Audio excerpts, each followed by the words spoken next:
tan complejo que asomarse a él da vértigo muchas veces. Seguramente ustedes, la mayoría nacidos aquí en Colombia, pueden llegar a sentir lo mismo.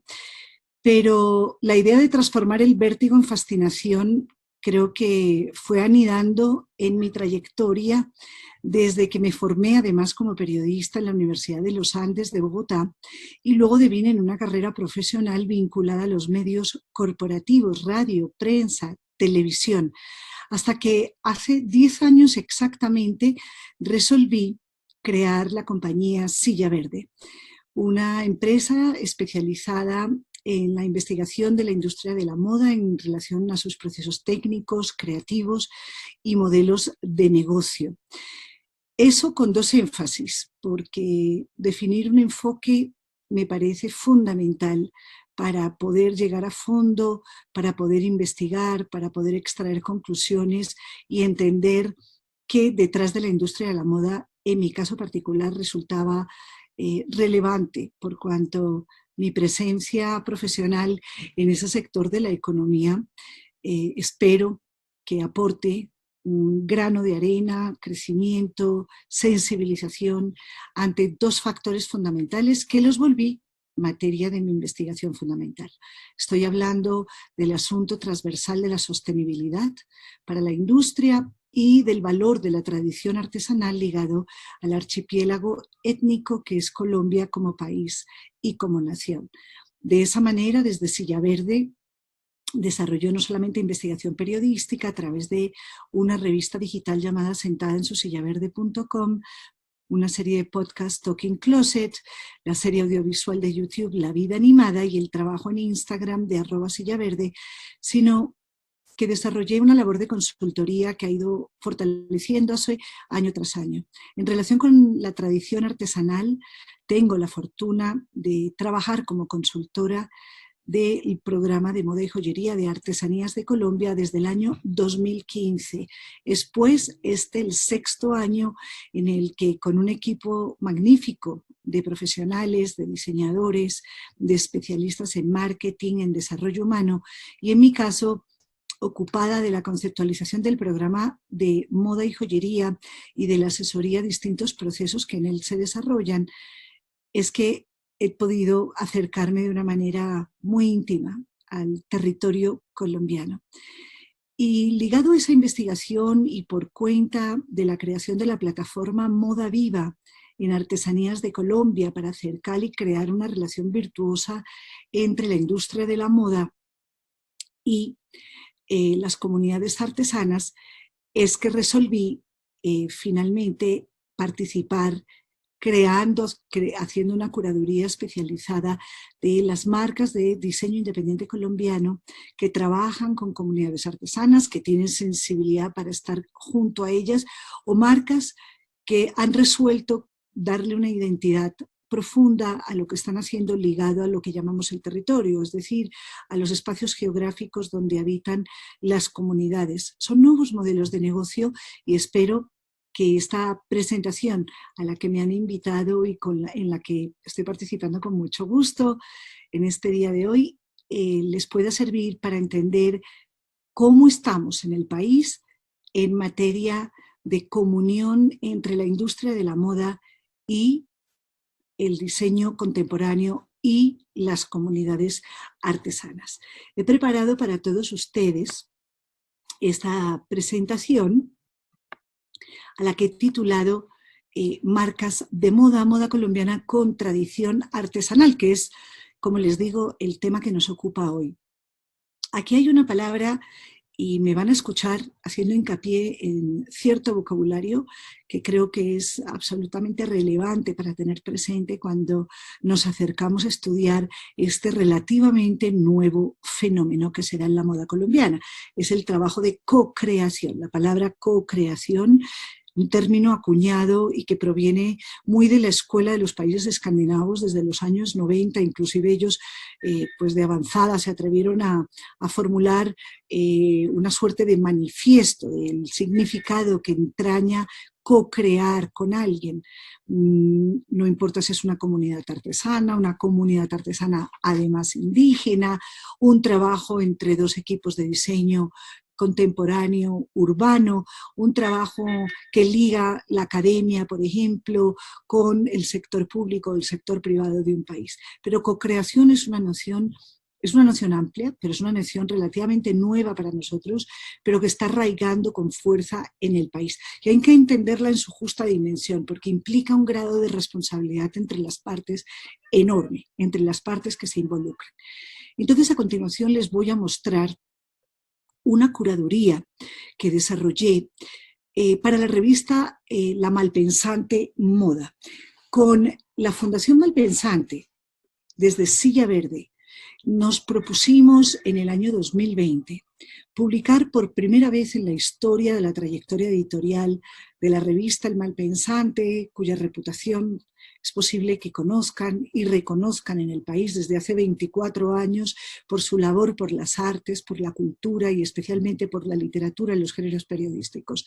Pues bien, con la Fundación Malpensante y desde Silla Verde nos propusimos crear esta revista.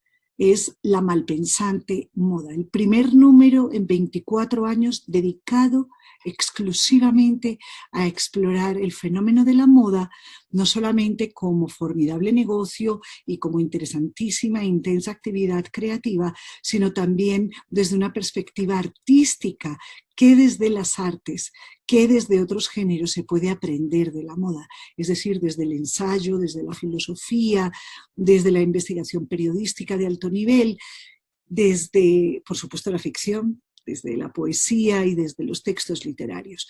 Pues en este ejemplar de La Malpensante Moda, que ha circulado desde mayo 2020 por todo el territorio nacional, incluí como directora editorial de este número una curaduría de las marcas de moda colombiana que están representando el fenómeno este nuevo que les estoy hablando. Y hablo de nuevo porque hace 5 años no podíamos contar esta historia, tal como la estamos contando hoy. El crecimiento ha sido exponencial, la velocidad importante, casi también de vértigo. Ha ido acorde. Ustedes saben que hoy en día en la globalización no hay nada, ni siquiera un virus como el que estamos padeciendo, que no contagie a uno y otro lado del planeta. Y eso, en términos de industria de la moda, tiene que ver con la concatenación de los fenómenos que se dan a nivel interplanetario en otros países, en otros continentes, y la moda local. Es el famoso fenómeno glocal a lo que nos conlleva. Cómo actuar localmente con un pensamiento global. Eso es lo que evidencia este fenómeno. En esta curaduría les quiero mostrar, porque ha sido muy interesante el fenómeno. Hemos hecho una selección con el equipo. Nos dimos a la tarea de recorrer todos los archivos de Silla Verde y de todo lo que hemos observado en estos años del surgimiento de moda contemporánea, de nuevas marcas y emprendimientos, sobre todo de directores creativos jóvenes que asumen a su vez las riendas de su propio negocio para incursionar en esta moda que tiene una responsabilidad, digamos, de impacto social. Inclusive algunas lo formulan de una manera más clara, proponiendo una superación de la pobreza, de situaciones de pobreza, cuando emprendimientos del sector privado se unen en un trabajo coequipero con las comunidades artesanas. Es muy impresionante el repertorio, porque como les digo, hace 5 años se podían contar con los dedos de una mano, bueno, de 2, quizás, el número de marcas colombianas que en verdad habían hecho un esfuerzo genuino por entender quién en el territorio estaba haciendo qué a propósito de materias primas, de oficios tradicionales. En el caso de comunidades indígenas, un conocimiento y recuperación y cuidado de su simbología y de sus tradiciones culturales. Esas marcas no superaban las 10. Estoy hablando además de marcas que en el año 2001 protagonizaron la pasarela Identidad Colombia. Entre Artesanías de Colombia, el Gobierno Nacional e Inex Moda se logró crear la primera pasarela de moda para mostrar internacionalmente, en este caso en Milán, año 2001, con 11 diseñadores colombianos que hicieron unos esfuerzos muy interesantes de mostrar cómo trabajar con la iraca, con el fique, con las lanas vírgenes, con la comunidad guayú, con la comunidades del Putumayo, con comunidades también del Chocó. Eso fue un esfuerzo donde destacó el trabajo de María Luisa Ortiz, de Hernán Zajar, de la propia Silvia Cherasi, Amelia Toro, Francesca Miranda. Todo ese recorrido data desde 2001, pero no tenía en ese momento y no tuvo impacto comercial. Es llegados hasta hace apenas, como les digo, 5 años, que coincide además con el impulso que le hemos dado desde Artesanías de Colombia al programa de moda y joyería, que empiezan a aparecer estas marcas juiciosas, responsables. He hecho una selección y publiqué una selección de 66 marcas. Fíjense el cambio de cifras. Y son 66 emprendimientos con un conocimiento interesantísimo del entorno y sobre todo algo fundamental en el trabajo creativo, una gran curiosidad. Están viendo, por ejemplo, el trabajo de marcas como Isidora Malva, con toda la recuperación que desarrolla, con el hilo de Kumare, la fibra vegetal propia de la Amazonia y de la Orinoquia colombiana en relación con su marroquinería, el trabajo de Diego Guarnizo desde su dirección de arte para cine y televisión, pero luego devenido en moda, y Messier Periné, además como una gran representante de todo este trabajo. Estamos hablando también de, por ejemplo, el trabajo del Dorado Arte en este sombrero que tiene el ala adornado con una superficie de molas propias de la comunidad Gunadule, una iniciativa desarrollada con la sombrerera Lina Osorio. A propósito de las fibras vegetales, esto van a ver una explosión y un recorrido fascinante de desarrollo y evolución para entender cómo del campo, de la biodiversidad propia del país, se pueden extraer todos los beneficios, no solamente de la naturaleza, digamos, de lo que ofrece a través de sus juncos, de sus bejucos, que son de donde se extraen, o de las palmas, las fibras vegetales, sino cómo además se aplican a moda y en este caso además utilizando también una noción, digamos, de diseño contemporáneo muy manifiesta. Todo lo que van a ver aquí son marcas representativas de este trabajo de co-creación. Aquí abajo, este pequeño cloche de tapa amarilla con la piña en acrílico y la cobertura de mola, por ejemplo, es una creación de una marca pionera en Colombia desde hace 30 años. Es quizá, hablo de pionera porque es la única que inició hace 30 años este trabajo, es la marca Michu, fundada por la diseñadora, decoradora y empresaria Emma Carvajal. Tenemos, por ejemplo, aquí un sombrero adornado con pajaritos hechos en Iraca, en la parte de la copa. Esto fue un desarrollo de Moda Viva, del programa de moda y joyería Artesanías de Colombia, así como este bolso que retoma, por ejemplo, toda la sabiduría de la tejeduría en telar vertical de las artesanas de San Jacinto Bolívar, muy reconocidas por sus famosas hamacas, y que encontramos que había una posibilidad maravillosa para llevarlo al mundo de los accesorios a través de estas maxi bolsas para la playa que rescatan esta sabiduría del tejido. Tenemos aquí al lado una pieza que me ha parecido particularmente interesante para mostrarles que proviene del Amazonas colombiano, especialmente de la zona de Puerto Nariño, ya frontera con Brasil, donde está la comunidad ticuna y cocama, y donde encontramos cómo unir, fíjense, en trabajo de co-creación, el talento de varias personas con distintas habilidades en la comunidad ticuna y cocama.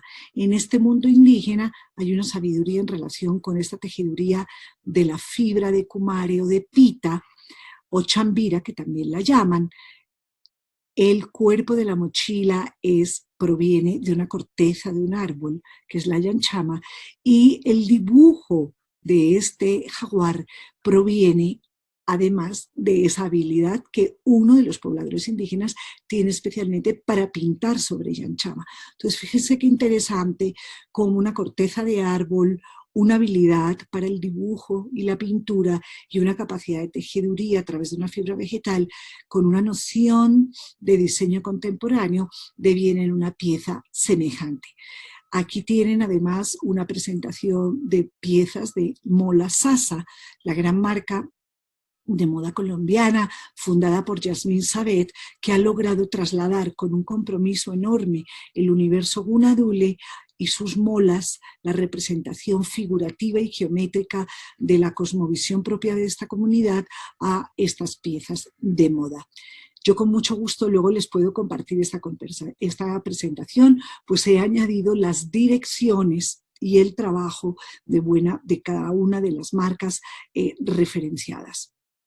Aquí, por ejemplo, tienen también un interesantísimo despliegue de lo que está ocurriendo en materia de moda colombiana hoy en día. Como les digo, esto es una curaduría de apenas 66 marcas, pero digamos, ya es un número muy importante considerando que hace 5 años no podíamos contar más de 10 con este nivel de intensidad, de preciosismo técnico, de calidad, de innovación estética y sobre todo de un trabajo real con las comunidades artesanas. Quiero rescatar en este punto de Eva Hughes, la conocedora, consultora de la industria de la moda latinoamericana, que estuvo más de 20 años trabajando para la compañía Condé Nast de Estados Unidos, creando y desplegando lo que hoy conocemos como Vogue Latinoamérica.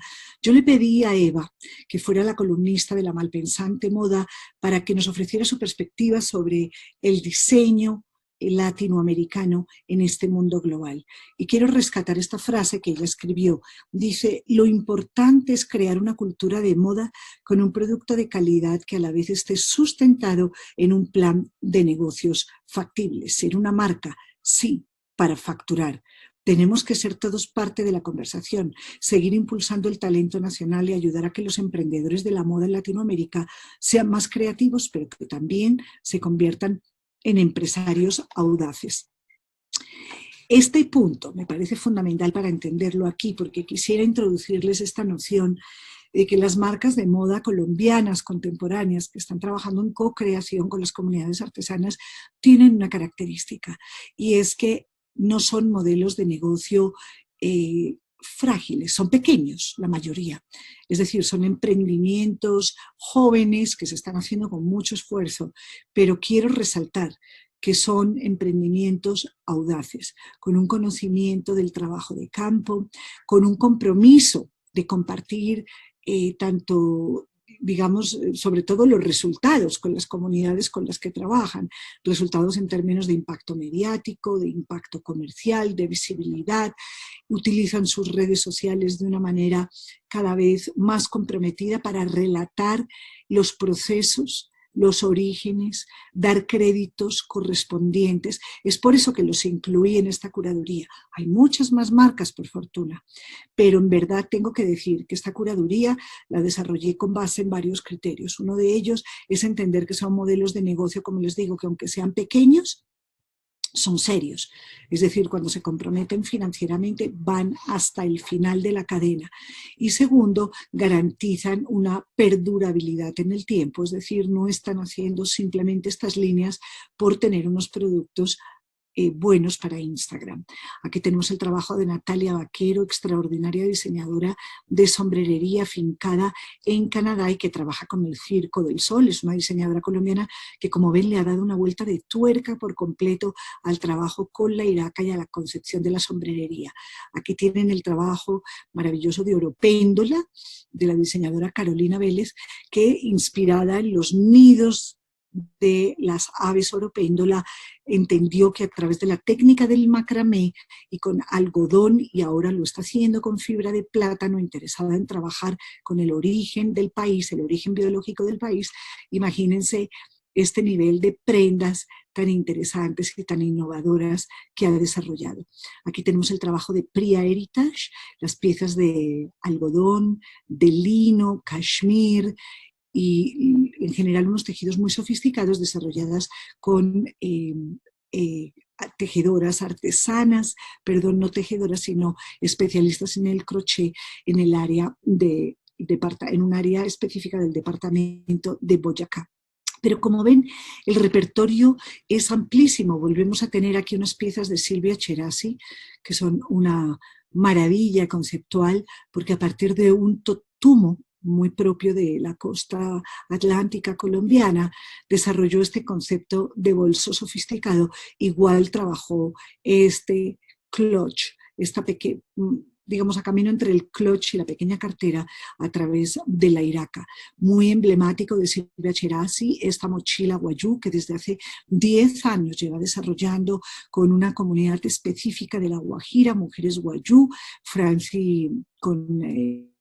con Franci Guarán y un amplio número de mujeres artesanas vinculadas a este emprendimiento que reciben un pedido todos los primeros de cada mes. Reciben un adelanto para su fabricación de las mochilas Wayuu y reciben evidentemente el resto de la plata una vez formalizan la entrega. Esto estamos hablando de una década de trabajo consecuente, integrado con las mujeres Wayuu, que les garantizan no solamente unos ingresos, sino la comprensión de que su habilidad, su tradición cultural, su habilidad técnica para, en este caso, la técnica del crochet y la tejeduría de las mochilas, se ve valorado en el mercado, pero no por sí solo, sino acompañados además de una diseñadora de moda que les da todo el brillo y la visibilidad.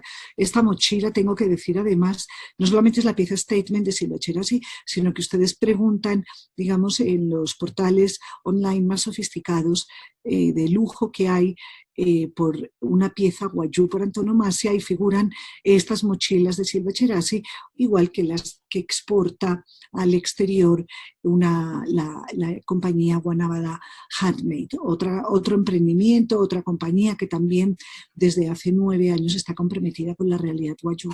Tenemos el caso de Wonder for People, con estas babuchas, que también con la comunidad Wayuu, fíjense qué interesante, aprovechando la técnica del pellón, que es un rescate de los aperos con los que se decoraban a los caballos y lo hacían los hombres, ahora aplicados sobre zapatos y con unos dibujos que no es simbología Wayuu, pero que aprovechan toda la habilidad técnica de quien teje el pellón, de quien sabe coser con pellón para producir estas piezas. El recorrido, como les digo, es largo. Les suministro las direcciones, les suministro los nombres, las comunidades con las que trabajan. Perdón, me quiero detener un momentico acá, porque les estoy hablando como periodista, como politóloga, pero sobre todo como periodista, comprometida con la rigurosidad de la información. Y hoy en día, si tenemos un reto enorme en la co-creación, es entender que la corresponsabilidad de la que les hablaba tiene que ver no solamente con el trabajo creativo, tiene que ver con cómo se organizan los procesos, con un comercio directo entre la comunidad y la empresa de moda, pero tiene que ver también con una rigurosidad a la hora de narrar, del relato. Entonces, he querido como mostrar un ejemplo de que revelar unas fotos maravillosas de productos y piezas artesanas de moda tiene que ver con relatar bien quiénes participan y cómo. Por eso hemos destacado aquí el nombre de la diseñadora, el nombre del producto, el precio, el material, dónde comprarlo y la comunidad con la que se trabaja. Bien.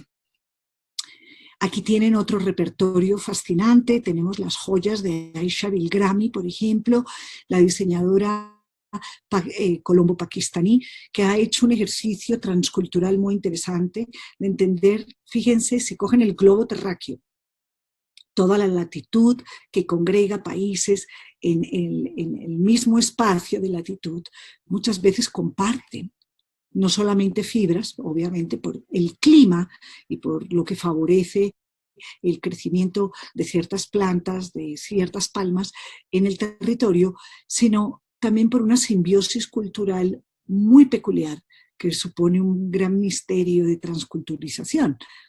En este caso, Pakistán y Colombia, según Aisha Bilgrami, tienen unos puntos de conexión que se hablan a través de ciertas simbologías, de ciertos tejidos, teniendo cada una su identidad. Ella lo que hace es fusionarlos a través de oro, pues de bronce, oro y plata y piedras preciosas y semipreciosas. Aquí tenemos más adelante un brazalete y unos aretes, uno en hilo de iraca, el brazalete, y este en hilo de kumare, los aretes, de la diseñadora y empresaria Vivi Marini, que está muy posicionada, por ejemplo, en portales como Net-a-Porter en el mundo, pero que tuvo capacidad para escuchar el territorio y entender cómo fibras que antiguamente estaba utilizando en su marca, que provenían de pronto de mercados asiáticos, ¿por qué no probar con las fibras vegetales colombianas? Y en concreto con la iraca, como les digo, que viene de Sandona, Nariño y Usiacurí Atlántico, y con el cumare, que viene concretamente de la comunidad coreguaje situada en el río Ortiguacia, departamento del Caquetá. Tenemos más repertorio, podemos llegar a la marca frijolatorio, por ejemplo, tan interesante como a través de los 3.200 tipos de frijoles que hay en Colombia. Fíjense que México, Perú y Colombia comparten un repertorio de miles de variedades de frijoles, siendo México el primero, Perú después y tercero Colombia. 3.000 y pico variedades, son muchas variedades y apenas consumimos 3, y normalmente importamos otras tantas.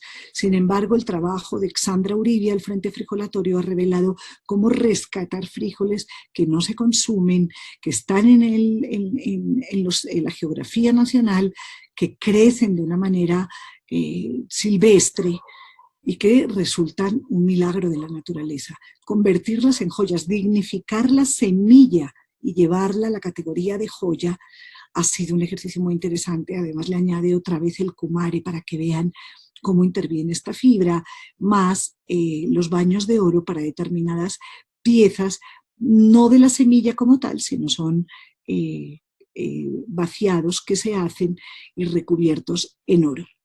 Aquí tenemos un trabajo precioso también en Huérregue, de Artesanías de Colombia, de la colección que usualmente desarrolla el Programa Nacional de Moda y Joyería, a través también de los laboratorios que tiene Artesanías de Colombia en los 32 departamentos del país. Aquí vamos al trabajo de Elena Aguilar, por ejemplo, estos aretes en plata con perlas silvestres y perlas salvajes, naturales, que no han sido talladas, sino que se recogen tal cual salen de sus conchas, y otra vez el hilo de cumare. Entonces, fíjense cómo esta evolución aquí, el trabajo martillado en oro. Entonces, de Andrés Caro. Aquí tienen, por ejemplo, otra pieza muy singular, que es del taller sin borde de la joyera Ana Jiménez, que ha desarrollado un trabajo de antropología vinculado a las piedras, pero también al trabajo, técnico de excavación, recuperación de piedras y trabajo con ellas en el taller, obteniendo pues unas piezas absolutamente singulares y únicas.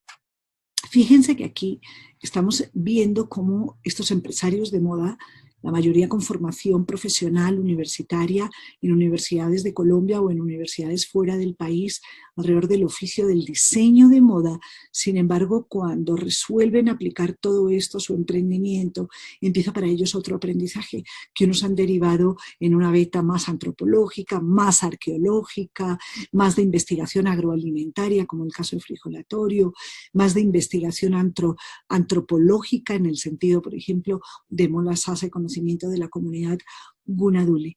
Pero como ven, aquí tienen un repertorio que incluye las piezas, por ejemplo, de Andrea Landa en piel, que recupera toda esta variedad de los tejidos heredados, y hasta llegar a piezas de esta magnitud, por ejemplo, o de esta propias de la marca Pelletier, que con su expertise en marroquinería volcó todos sus conocimientos, sobre todo marroquinería heredada de Italia, al acontecer nacional y al trabajo con comunidades colombianas. Y por último, una pieza, las piezas desarrolladas también, fíjense, unas fibras tan sencillas y tan naturales como la iraca y el propio fique, resultan absolutamente enaltecidas cuando el diseño contemporáneo empieza a hablar en ese trabajo de co-creación, que en últimas estamos hablando es un trabajo entre iguales. Bien, esto en relación al panorama de las marcas de moda en co-creación con comunidades artesanas, para que vean la variedad, la explosión, se dan cuenta que en vestuario no tenemos tantos avances, digamos, tenemos sobre todo un gran repertorio de marcas que lo están haciendo de manera ejemplar en el campo y la categoría de los accesorios, que incluyen zapatería, digamos todo lo que llamamos asociado a la marroquinería, carteras, bolsos, a la bisutería y a la joyería, más accesorios tipo sombreros, cinturones. Yo creo que ahí Colombia está revelando un potencial de diseño, de capacidad de diseño innovador y de capacidad de interlocución con el territorio, con las comunidades artesanas, realmente sorprendente. Pero aquí quiero pasar a otro capítulo para hacer énfasis en algo que seguramente, y si no se lo recomiendo, el manifiesto anti-fashion que desarrolló la analista holandesa Liedewijk Edelkoort, conocida como Lie Edelkoort, publicado en 2015, Manifiesto anti-fashion. Es un documento que se me hace que cada vez debe ser de mayor vigencia, porque sus predicciones, no por adivina, sino por buen analista, se han vuelto cada vez más realidad. En tiempos de pandemia, además con el confinamiento, estamos demostrando cómo la codependencia de unos con otros, tanto a nivel emocional, psíquico, económico, ¿sí? De todos con todos, de los países, de los continentes entre sí, de los países entre sí, de las poblaciones y, por supuesto, de las personas, es fundamental entendernos en esa codependencia. Si empezamos a entender que nos necesitamos los unos a los otros, es posible que empecemos a velar mejor, no solamente por mis intereses, sino por los intereses de los demás, porque si nos va bien, si le va bien a uno, le va bien a todos. Y yo creo que la industria de la moda es un ejemplo absolutamente fascinante de cómo lo que llamamos la cadena de valor evidencia esa relación de interdependencia, pero además la necesidad y la vocación que tenemos por cumplir con un propósito de los retos, de los principios de la OED, de los ODS, formulados por Naciones Unidas, que apela a la corresponsabilidad de todos en el mercado. Pero volvamos a Lie Edelkoort y a su manifiesto anti-fashion 2015, cuando ella decía: no se trata de entregar un mejor producto, de generar una mejor cultura, sino de verdad estimular un mejor trabajo humano con el medio ambiente, con el contexto ambiental. Quiero hacer mención a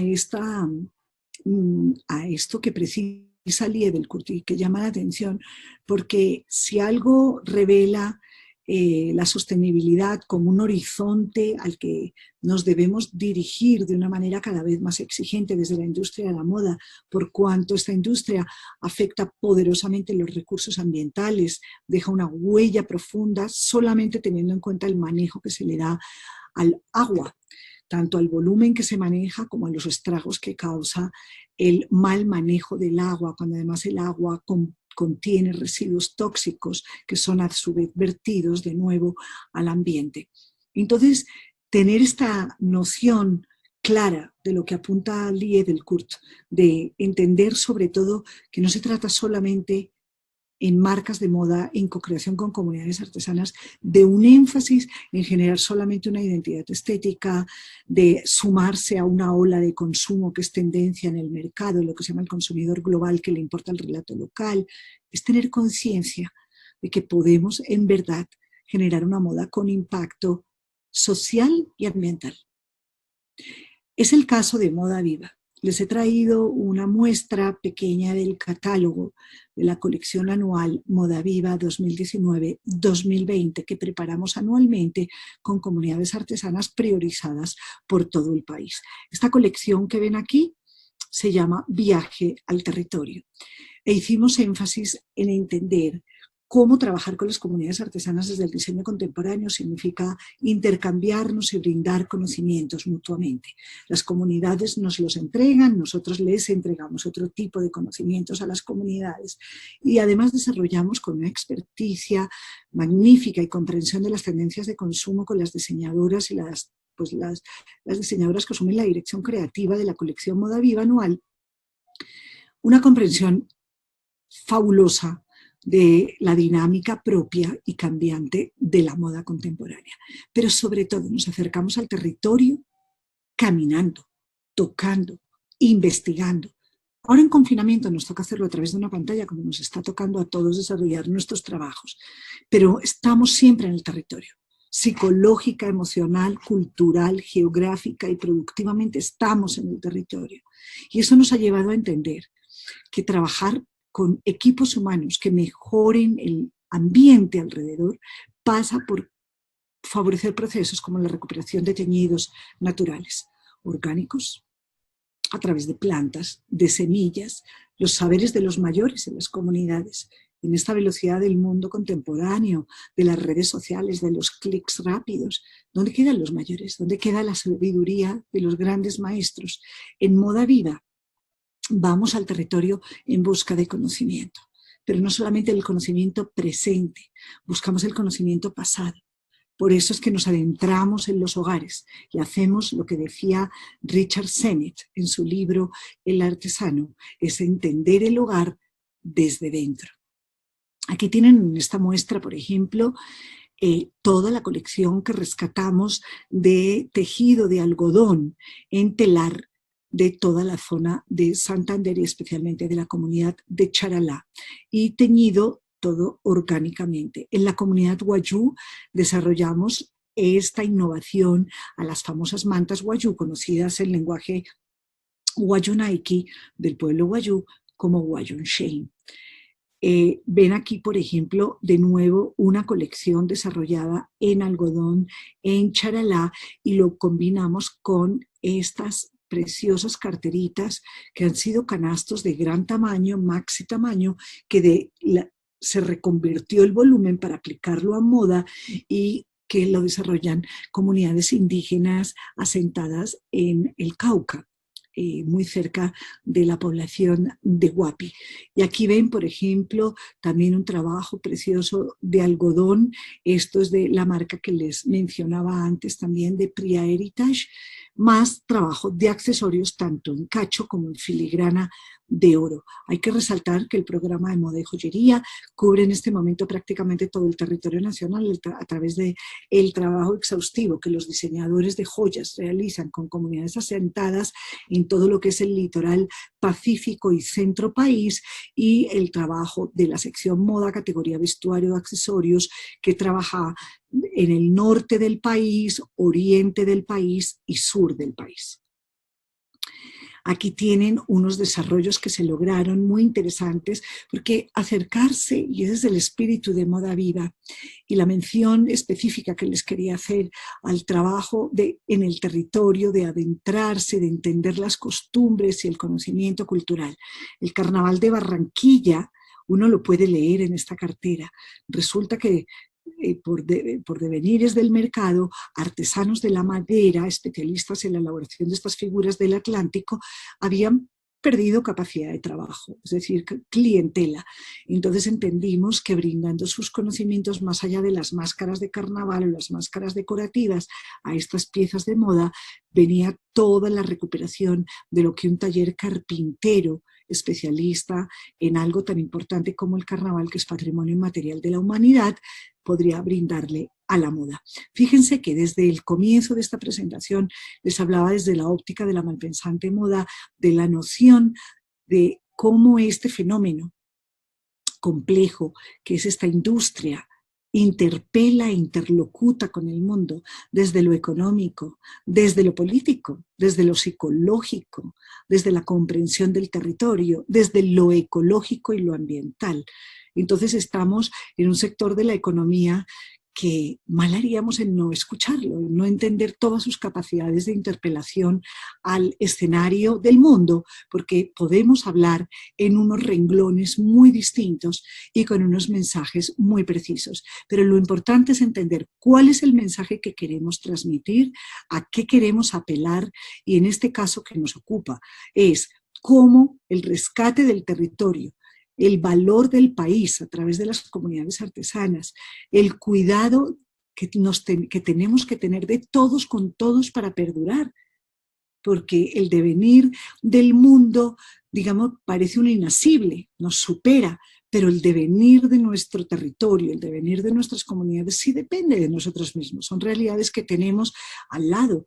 Ustedes están en Santander o pueden estar en otro departamento, son oriundos de otras regiones de Colombia, miren a su alrededor, lean las historias de sus familias y se darán cuenta cómo anclados al territorio hay un nivel de conocimientos que a través de la moda podemos lograr llevarlos a un nivel no solamente de consumo, que eso es muy importante porque favorece el encadenamiento productivo y los buenos resultados económicos, la calidad de vida de las personas, pues evidentemente mejora, pero también porque podemos hacer valer el trasfondo cultural, que eso es finalmente el alma y memoria de un pueblo. Y Colombia en ese sentido tiene infinidad de historias todavía por relatar, pero tenemos que ser muy juiciosos en emplearnos en ese trabajo de co-creación y en ese trabajo de inclusión de una narrativa apropiada que comprenda quiénes participan en ella, quiénes están detrás.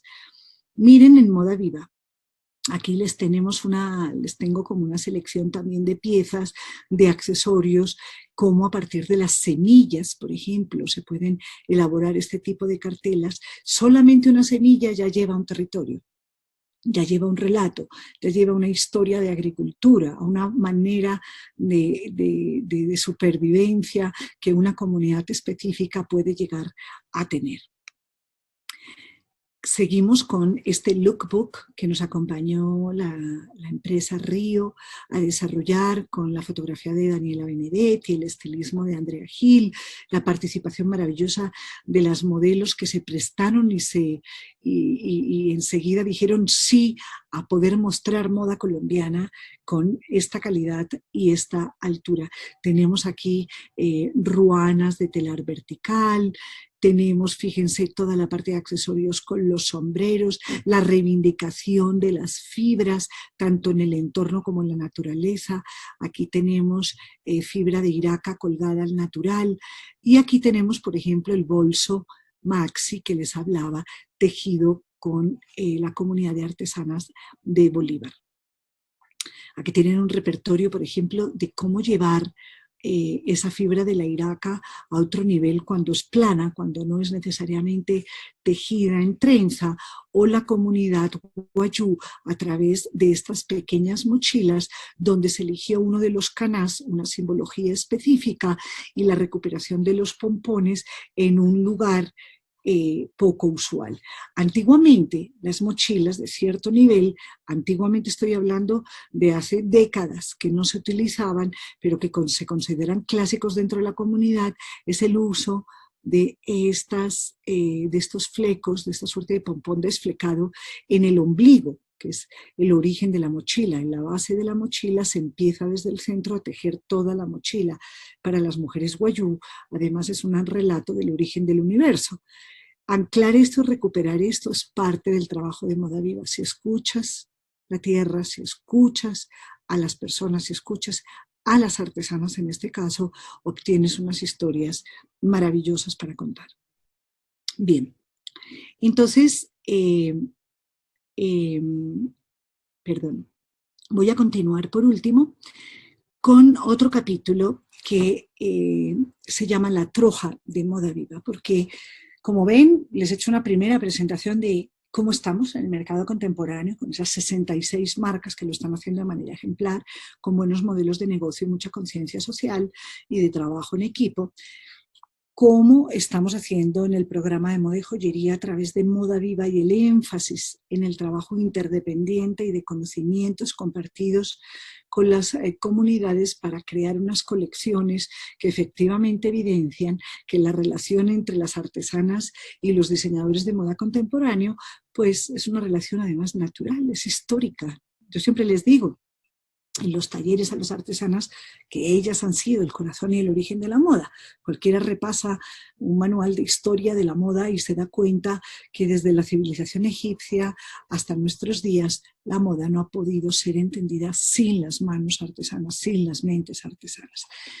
Este último capítulo se llama, este tercer capítulo se llama La Troja de Moda Viva, y es que quería mostrarles cómo llevar en este trabajo de co-creación con las comunidades, desde la industria de la moda, tenemos la responsabilidad de la comunicación.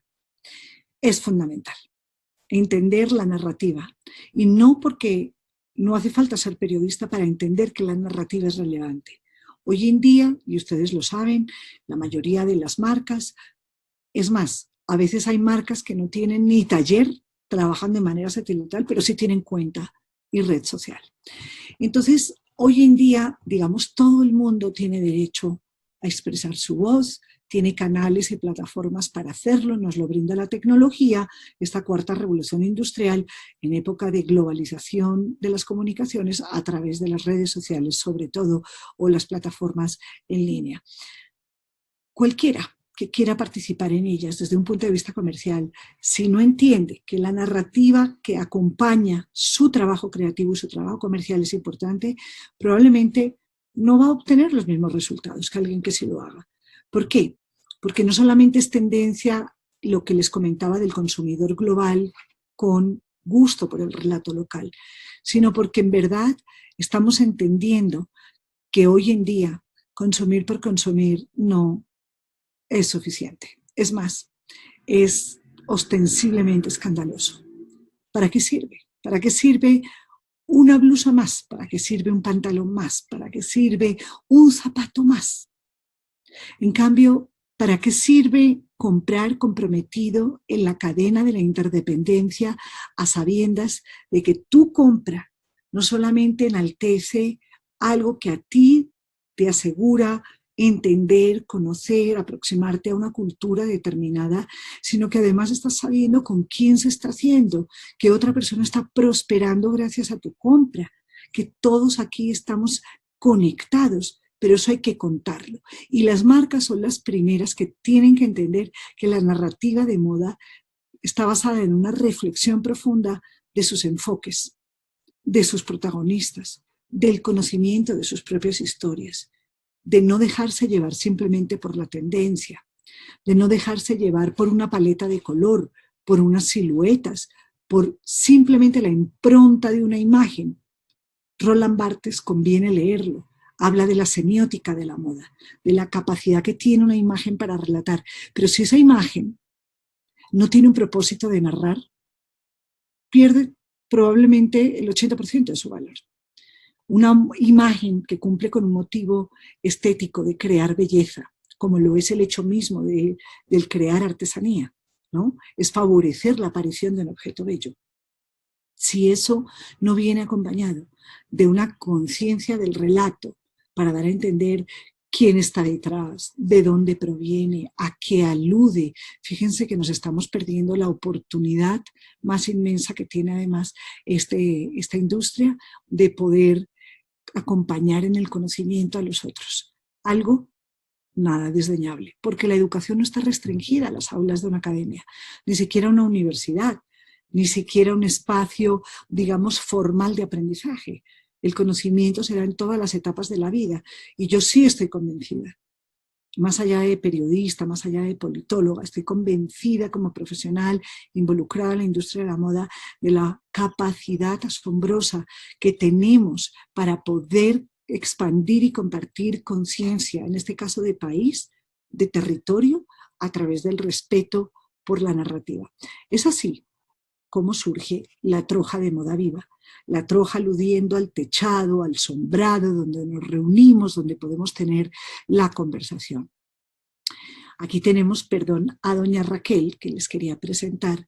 Es una artesana indígena de la comunidad Coreguaje, ubicada en una de las orillas del río Orteguaza, en el departamento del Caquetá. Vive sola, tiene una edad indefinida, no me atrevería a ponerle años, pero probablemente está entre los 75 y los 90.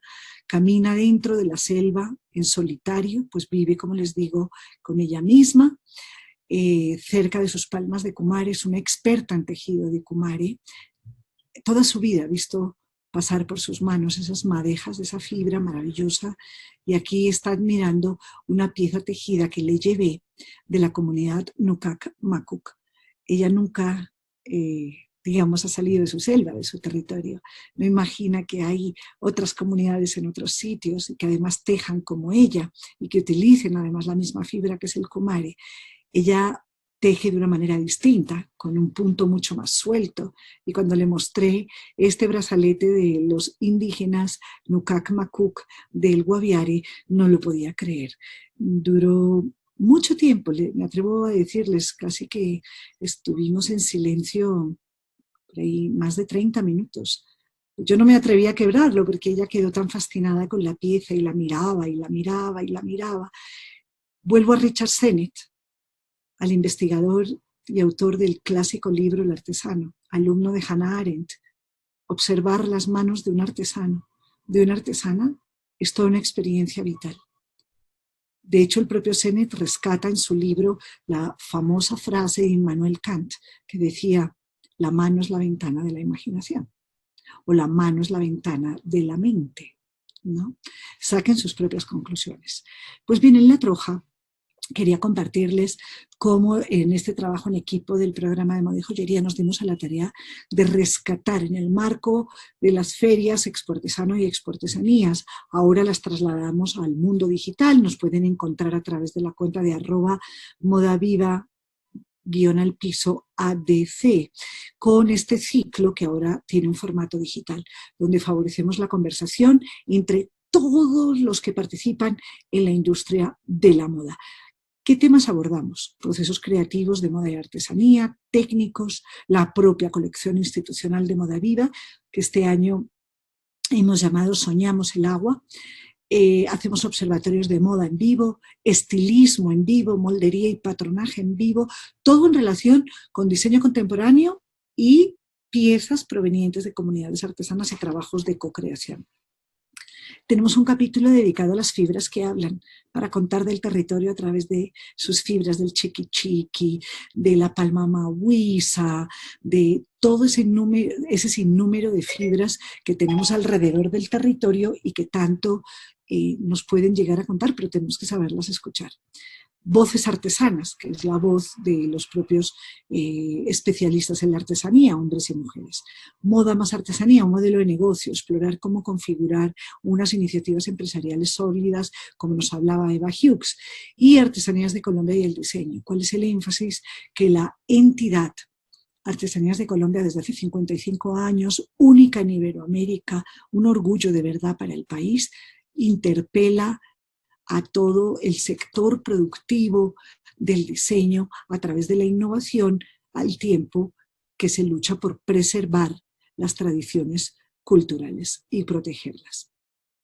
Aquí tienen escenas de nuestro auditorio de La Troja, en conversación el diseñador Hernán Zajar, por ejemplo, esta abuelita maravillosa, pastora de Boyacá. Miren, otra mujer como doña Raquel, que vive sola, ella entre sus vacas, sus montes, sus montañas y su cultivo de maíz, y experta en tejeduría de lana. Estilistas que nos han acompañado a hacer un trabajo también muy valioso. Aquí tenemos otras sesiones, por ejemplo, miren este trabajo de co-creación que lo convertimos en una conversación real, una conversación donde le compartimos al público cómo trabaja una diseñadora como Lina Osorio, especialista en sombreros, con Leonidas Gutiérrez, indígena de la comunidad Coreguaji, coordinador de las artesanas de su región en el Caquetá. Aquí tenemos a Atigunara Jamioy, una jovencísima líder y potentísima mujer, capaz de entender el mundo de una manera muy compleja, tiene formación de lingüista de la Universidad Nacional, es hija de un padre Kansai y de una madre Aruaca, por tanto en esa mezcla cultural, ella además con un pie puesto siempre en el mundo, digamos, en el mundo no indígena, tiene una capacidad para tender puentes y para entender desde la simbología, desde las técnicas, porque también es artesana, pero también desde el mundo conceptual de la semiótica y desde el mundo real de la narrativa hecha con las palabras. Aquí tenemos también a las integrantes de Wonderful People, Maquis Medina, Manuela Sánchez, en relación con Yudeli Sapuana, mujer indígena de la comunidad Wayuu. Aquí tenemos más participantes, aquí tenemos a Francisco, por ejemplo, y a su pequeña hija de la comunidad de Kansá en Sibundoy, Valle del Sibundoy, en el Putumayo, que con estos pequeños bolsos que ven aquí tejidos en chaquiras ha generado. Eso lo hicimos en cocreación justamente hace 3 años y hoy en día Francisco ha sabido impulsarlo de tal manera y ha sabido hacer acopio del conocimiento instalado a tal punto que es muy solicitado por grandes distribuidores del mercado del lujo internacional. Aquí estamos en conversación, armamos pequeños auditorios, tenemos una programación permanente. Y por último, el viaje al territorio. No podía dejar de seguir esta presentación sin ofrecerles la parte más intensa, la parte más apasionante a mi juicio, el capítulo más necesario, más emotivo, más elocuente, más imprescindible de todo esto que llamamos co-creación del diseño contemporáneo con las tradiciones artesanas de Colombia. Y es adentrarse en el espacio geográfico.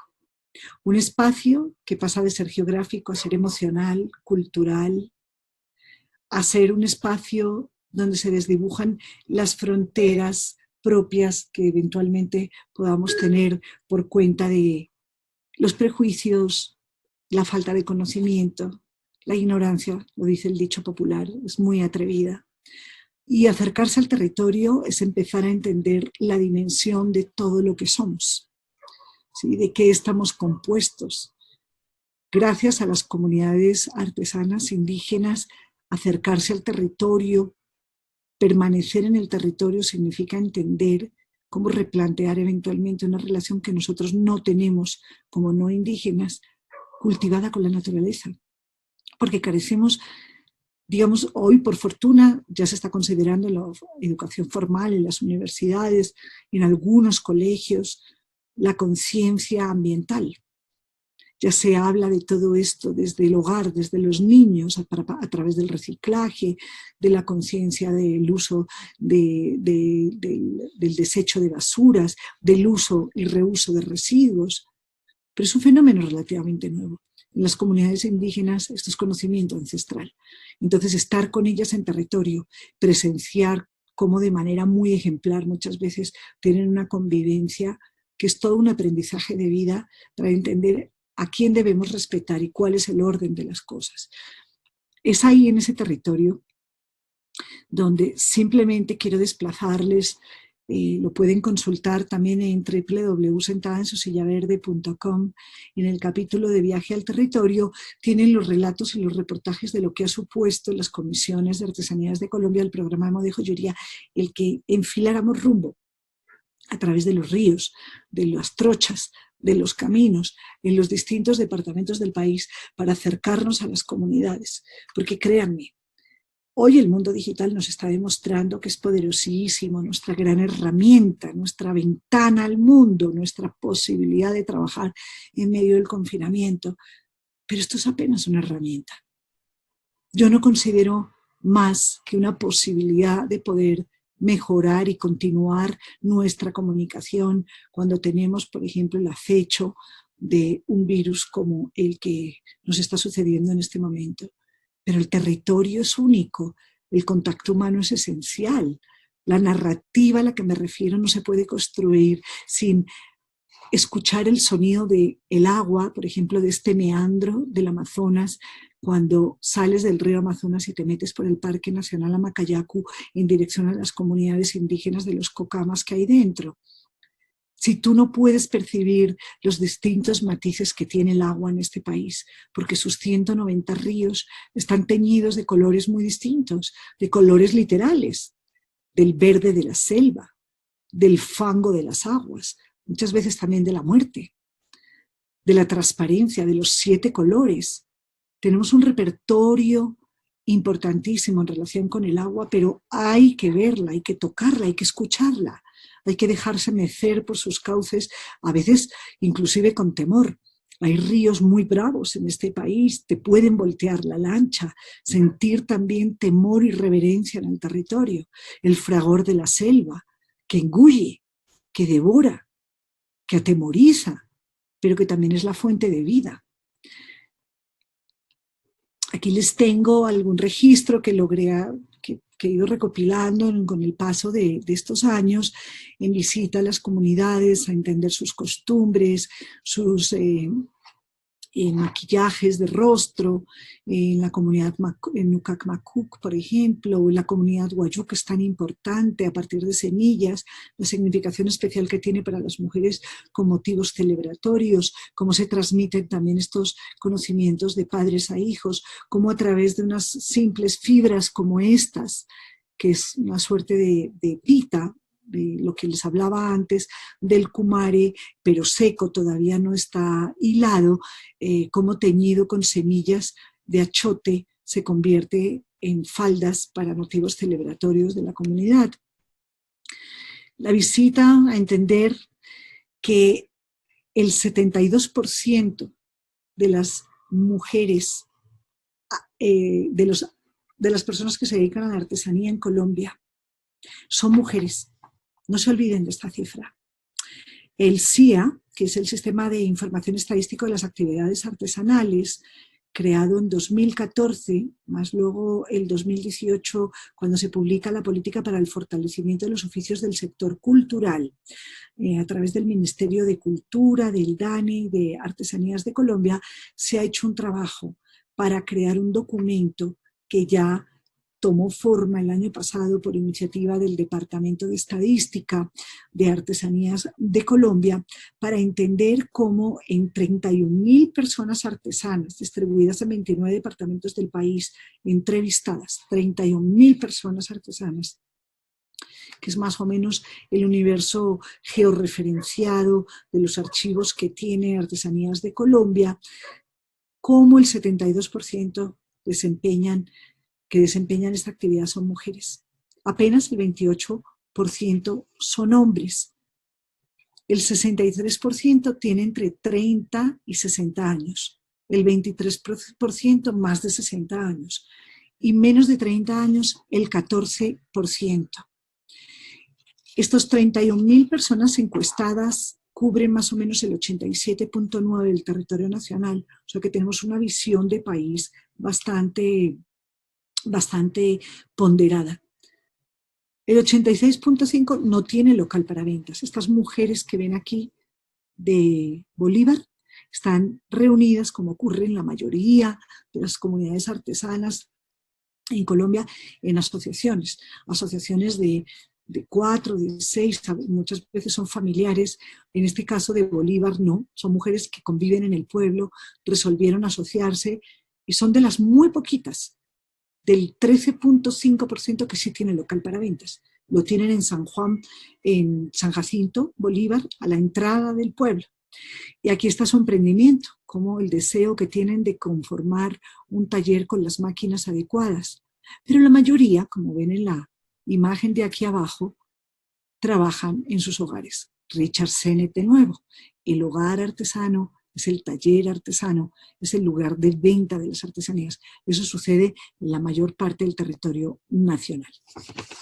Bien, aquí quería revelarles también, a propósito de los caminos que nos conducen al territorio, la necesidad imperiosa de entendernos en la cotidianidad del territorio. Porque no es posible entender una actividad artesana para quienes trabajamos en la industria de la moda si no entendemos lo principal.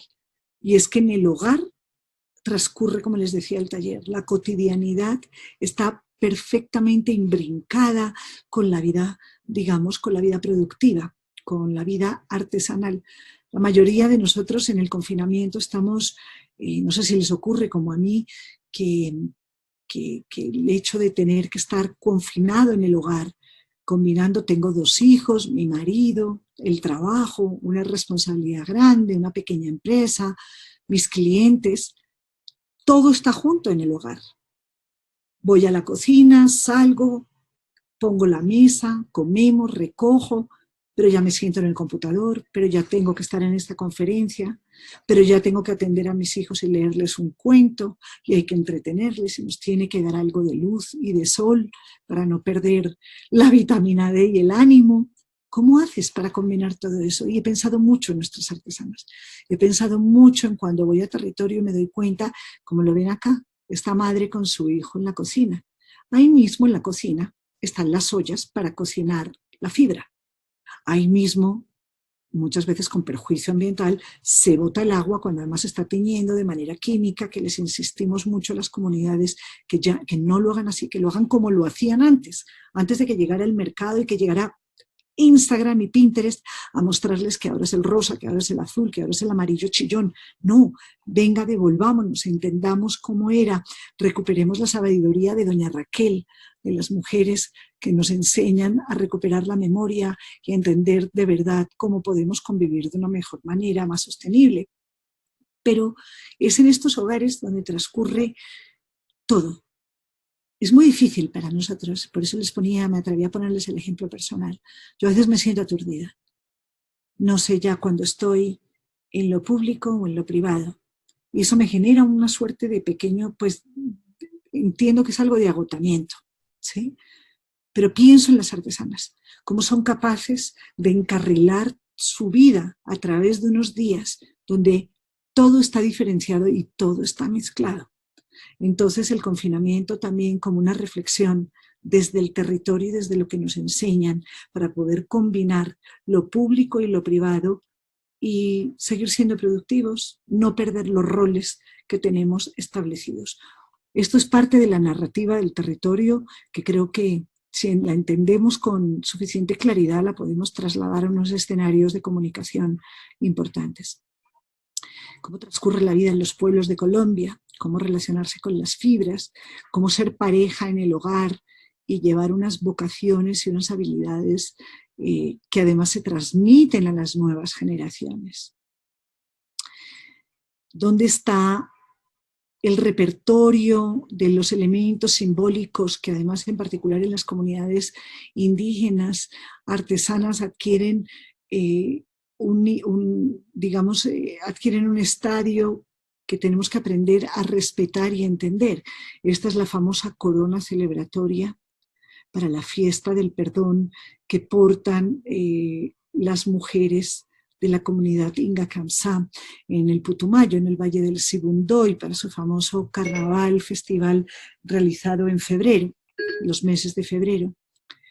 Cuando desde el diseño de moda a uno le puede parecer divina esta pieza, por utilizar una expresión coloquial, y cualquier diseñador con talento, con mediana capacidad dice, y esto lo pongo así, así.